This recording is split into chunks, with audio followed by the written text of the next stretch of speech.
Hello mga kalingap, support po, Richel TV. Ayan, thank you po mga kalingap. Thank you po.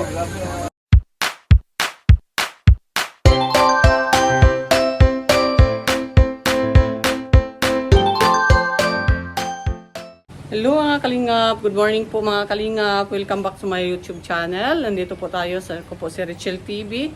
Nandito po ako ngayon sa Davao de Oro po mga kalingap. Bago po tayo karating lang po natin dito sa Davao de Oro. Bago po tayo mag-mission ngayon kay Lula Dominica. Muna tayo, kain. Nagkain na kami pagdating, di ko na lang kasi gutom na gutom po kami sa pinagdaanan naming daan po mga kalingap. Grabe, sobra pong hirap at umiikot po kami at yung daanan ko kasi yung una, iba yun kasi naglandslide kasi doon, hindi na madaanan ngayon. Kaya iba yung daan na tinahatahak namin kanina ng tanghali, kaya ngayon hapon na po. Kumain na po kami kanina mga kalingap at mamaya-maya ng konti tutungo po tayo sa ating subject na si Lula Dominica. And then ngayon po ay bago po tayo tutulak ay maglinis muna tayo sa mga kinakainan natin. Ang dami naming mga hugasin. Kaya pakita ko sa inyo mga kalingap, maglinis muna tayo dito bago tayo tutulak sa misyon. Samahan niyo po ako mga kalingap. Po tayo, maghugas ng plato. Ayan. Yan po ang pinakita ko sa inyo. Kung ano man nakita nyo dun sa akin sa kubo, yun din ang gagawin ko dito. Kasi yun ang nakasanayan natin. Kung saan man tayo maroon o saan man tayo napunta, kailangan po natin ang kalinisan po talaga mga kalingap. At tutulong po tayo sa mga tinutulungan nating tinutulungan po natin na mga tinitirahan po natin dito sa Davao de Oro. Ngayon po, ayun, dito po ako sa Davao de Oro at maya-maya ng kunti at tutulak po kami doon sa kay Lula Dominica para ibigay po yung karapat-dapat po na ibigay po doon kay Lula Dominica po mga kalingap. At ngayon po ay maghugas muna ako ng plato bago pa kami kasi kinakainin po namin ito kanina. Ayan po. Hugas po tayo ng plato.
Po mga kalingap, hugas muna po tayo ng plato bago po tayo tutulak sa misyon.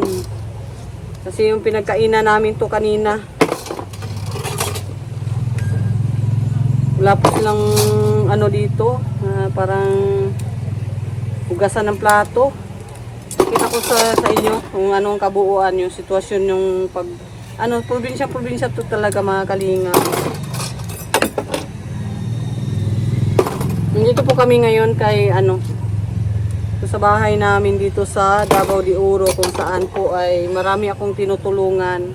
Marami po akong mga tinutulungan na katutubo. Na naghihirap din dun sa kabundukan. Mamaya po ko sa inyo kung po. Kaya ngayon po andito po tayo. Hindi masyado mainit dito mga kalingap. Kagaya dun sa dait nga sobrang init po. Dito po ay Hindi po masyadong mainit at ano po, hugas tayo ng plato mga kalingap. Kahit saan tayo maroroon, no? Tulong-tulong tayo. No? Nasasaan ba at tayo ay mga charity vlogger? Matulungin, di ba?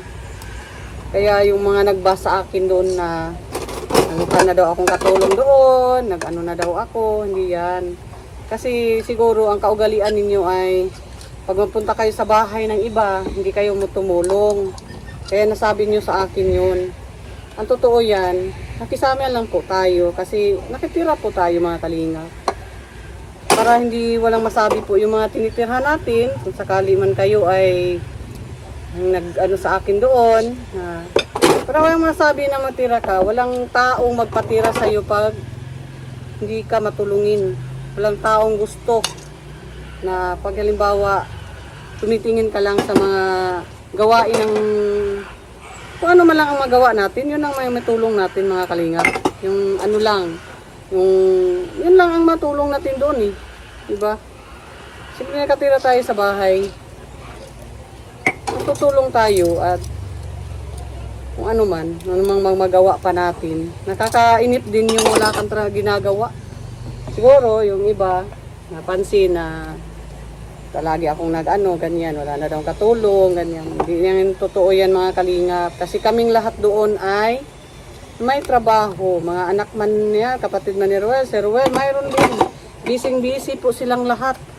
Kaming lahat po, busy po kami kasi maraming bisita palagi araw-araw. Kaya walang masabi. Bawa, ikaw, yung iba din, sinasabing may content lang.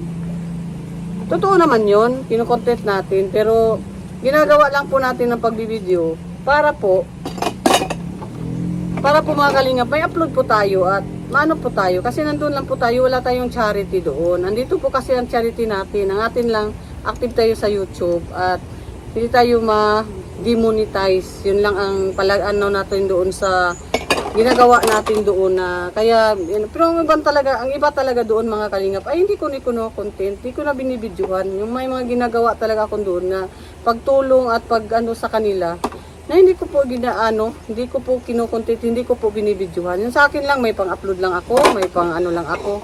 Yun lang po ang ko sa doon po mga kalingap.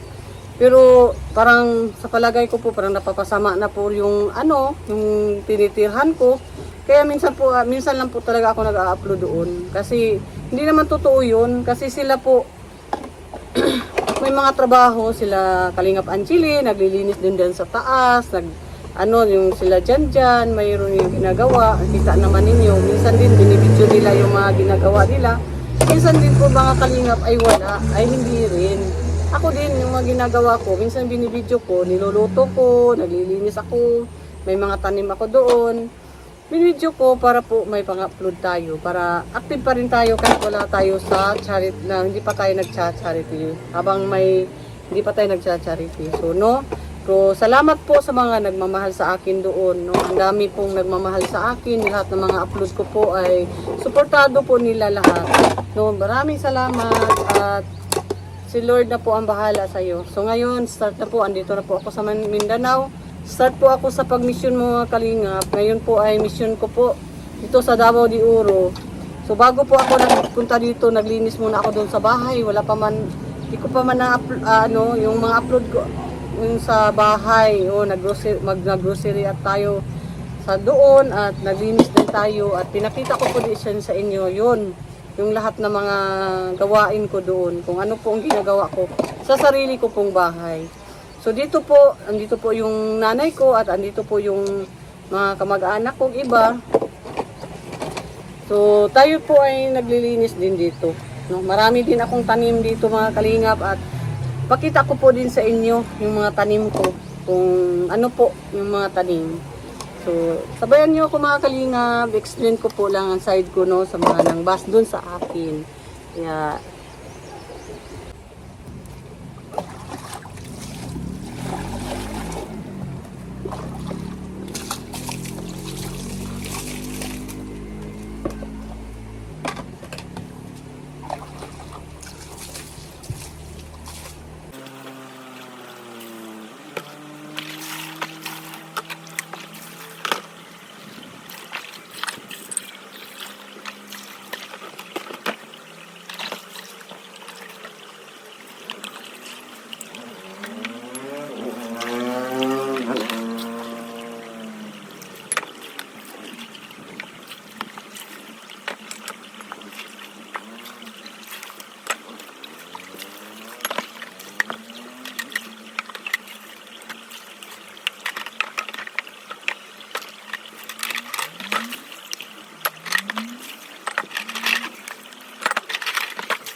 plato po mga kalingap. Dito po yan sa Davao de Oro, yung mga tinitirhan po namin ay tumutulong din ako.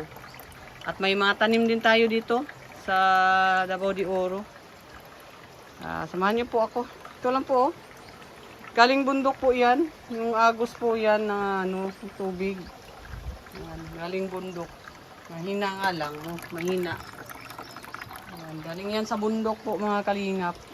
Davao de Oro ngayon at maya-maya ng konti pupunta po tayo sa mga tinutulungan natin. Samahan niyo po kami mga kalingap. Hello po mga kalingap. Welcome back to my YouTube channel. Ako po sa Rachel TV. Andito po tayo sa Davao de Oro para maghatid po ng mga ayuda. Sa ngayon po ay umaga. Ganang umaga po sa inyong lahat. At po ako dito ngayon sa bahay namin sa Davao de Oro. Ito po ang bahay namin mga kalingap dito sa Davao de Oro po. At ngayon po ang gagawin po natin, samahan niyo po ako sa mga halaman at didiligan po natin mga kalingap bago po kami magmisyon. Ayan na po mga kalingap. Po mga kalingap ang ano natin dito, mga bulaklak at halaman dito sa Davao de Oro. Kaya hindi pagtaka na sanay po tayo sa mga halaman kasi marami din tayong halaman dito sa bahay. Bahay po to ng mga magulang ko. Yun sa Davao po sa akin po yun at dito po ay bahay ng aking mga magulang. Yan po. Dilig muna tayo bago tayo tutulak sa misyon. Bigay ng bigas at ayuda po sa ating mga kababayan dito naghihirap po sa kabundukan. So mamaya po, kahapon pa po kami nag-start, yung isang araw pa pala. At ngayon po ay magano po tayo. Ito po ang mga halaman ko dito. Kasama po yung mga, ito po ang mga halaman lang po yan, ganyan. Klase pong ganyan. Kung sakali man makabalik po tayo doon sa kubo, ay magdala po na tayo ng ganitong mga klaseng halaman. At itanim natin doon sa kubo mga kalingap. At maganda ito po, pag sa kubo, no? Maganda po. Ang dami ito sa amin at mahilig po ako sa halaman. Kahit saan po, at saan pong banda, sulok ng aming bahay ay may mga halaman po. Ayan po. Ito po, dami pong mga halaman dito. Siya lang po ang nag-ano nito, alaga ng aming halaman. Siya ang nag-alaga ng halaman namin. Ayan po. Kaya ngayon po, minsan lang tayo makadilig sa ating halaman. Ayan po ito. Diligan po natin. Ganyan lang po ang pagdilig mga kalingap. Sa loob ng bahay ay mayroon ding halaman. So, ito po ang loob ng bahay namin. Mayroon ding nilalagay ng halaman. Kunti-kunti lang po kasi dito po sa Davao de Oro ay malamig. Kaya yung halaman po ay ano na po. Ayan po. Iba-ibang klaseng halaman na kikita lang po ninyo sa mga ang binta dito po sa amin ay hinihingi lang po ito ang ano nito. Ayan po, may mga nakahang pa po dyan. Kaya mamaya po ay ano natin